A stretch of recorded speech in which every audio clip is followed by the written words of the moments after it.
It's strange to wake up to find the USA has left TikTok. Now, we all saw it coming. Maybe some of us prepared better than others, but yeah, I was a bit ambivalent about it all, to be totally honest, because sometimes I think about leaving TikTok on my own accord anyway. But we all have like content creators we enjoy watching, and predominantly a lot of mine are from the USA. So it starts to feel a bit, even immediately, you just think this feels a little bit flat. Um, Strategically, though, it made sense, and I looked at it and just thought, well, that's really smart from TikTok. That's smart from TikTok. They've played it well the whole way through. I always said at the very beginning, do not sell it. Do not sell. I hope they don't, because you can't have America dominating everything, making arbitrary rules that everybody has to adhere to. Otherwise, they sort of throw a hissy fit and expect the world to stop. That's what the USA does, the government. And I think people do have to stand up against those, especially when you're a foreign nation. You don't have to adhere to it. So it's like, no, you don't get to dictate. And I think that's a stance people have to take with them. So I was really hoping they don't sell just on principle alone. Now, there was talk that it could have stayed because when Trump gets inaugurated, I don't know when it is. Is it Monday? I don't follow all of it. I'm not. It doesn't affect me, so I don't follow all politics and every little thing going on in the USA. Um, but from my understanding, was Biden didn't want to make the final decision because effectively it taints their presidency and it puts pressure on the other one. Effectively, it's all everything's politics until the last moment, isn't it? But because the ban had been put in place, apparently, from what I'd read, I don't know where I heard it, but I saw it somewhere. If the service providers allowed access to TikTok after the ban, it was I think $1 billion a day or something like that in fines, penalty. That's a huge risk for providers. And I don't know if it's the press secretary or something, Biden's press. I can't remember. I don't know exactly where I heard this, but they were saying it's like a tactical ploy by TikTok to say that it's going to get taken down when no one said that. It's up to Trump when he gets inaugurated. We're saying it won't be actionable.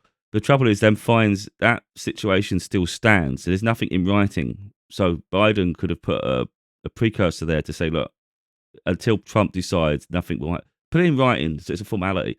They didn't do that. So it does leave the risk. So let's say, hypothetically, let's say Trump decided he's not going to extend the opportunity for TikTok to find a buyer by 90 days. Let's say he didn't do that. Well, if he continues to ban, and you have extended in, so who takes that? Who risks losing $1 billion in fines on a just maybe? That's a ridiculous way of thinking, especially from businesses. It's not going to happen. So from TikTok's point of view, taking the app down early, they actually did it early. I think they did it at 9:30 p.m. I can't remember what time it all started happening. I did notice people reporting that the service was lagging, which meant the servers are coming down. The US servers were dropping because everybody's having to go onto different servers that are further away or they're congested. So hence the lag. But what that does, that gives like a 24-hour window where there was this like grey area. So instead of like waiting to see what happens, TikTok just cut it. They just cut it. And what that allows is 24 hours for Americans, USA, for them to adjust and get used to life without TikTok. And if they're not happy, they can be incredibly vocal about it because it becomes more of an addiction, really, and part of your lifestyle. So it affects your daily life. If they start kicking up, even in just a short 24-hour period, what do you think it's going to be like in the long term? That's the trouble. So it may very well be that Trump has no choice because you can see you're going to have I personally think you've got a civil unrest. You can have an issue on your hands. I think it will. I think it can escalate quite quick, where people in power they over exceed their authority, and the people start rising up, and it reaches a point where you can keep people in line while they're subservient. When they're no longer subservient, they have no respect for the rules, no respect for those in charge and leadership. All of a sudden, the balance comes, and there's an overpowering. Which where you find these, where some nations they lose power because citizens take back power of their country. America, USA is a big country. There's a lot of people. There's a lot of unrest that could cause massive change. So yeah, politicians need to be very wary of that.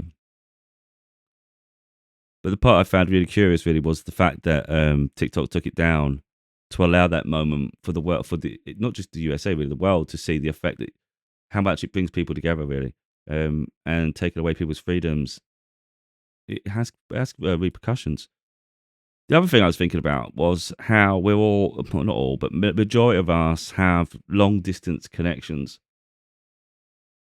We've adjusted and adapted our lifestyles to accommodate sort of social media and those and removing a lot of the time local physical connections to people to these otherwise different ones.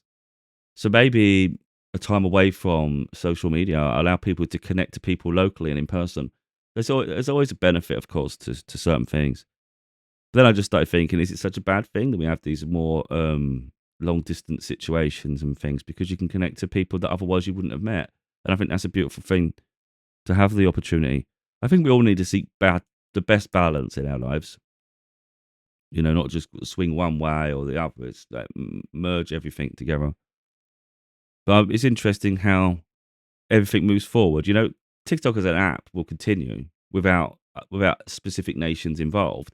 Personally, I think the USA will be back. That's why I thought when everyone was going hysterical, I could understand if you think you're going to lose a service you love, it's heartbreaking, of course. But I always thought that, to be honest, when Trump gets inaugurated, I think then he will extend it by 90 days anyway. So it's almost like 24 hours of hysteria, and then everyone's back anyway.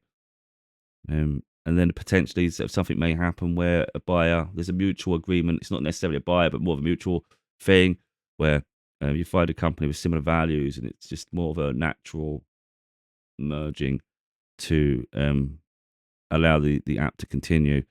Maybe consider a buy just for political reasons, but I'm sure there'll be a like thing. People keep talking about Facebook buying TikTok. I can't see that happening at all. Um, you know, some of those countries would rather just lose the app entirely and have their name prominent. Facebook wouldn't want their name behind TikTok. I don't think so. I think Facebook will want their name to be front and center. We are Facebook, like they're the bigger name. That's what it wants. It's egos. I've hated Facebook for a long time. I don't like any of that shit. But yeah, I think the Americans will be back. I don't think this is a case of this is permanent. Um, but I can see how it affects people.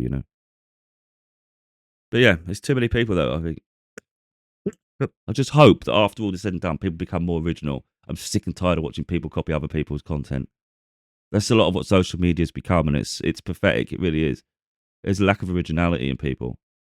They can't have an original thought. They see an idea or someone says, they would copy it, and they talk like they're just speaking from their mind. It's like, you have not. You just copied someone all the time. People need to start being original. That's what I want to see from people. Social media gets stagnant when everyone just copies each other. It's like, this is boring. I've seen it 100 times. I've seen it 100 times. Yeah, anyway, I think the Americans will be back.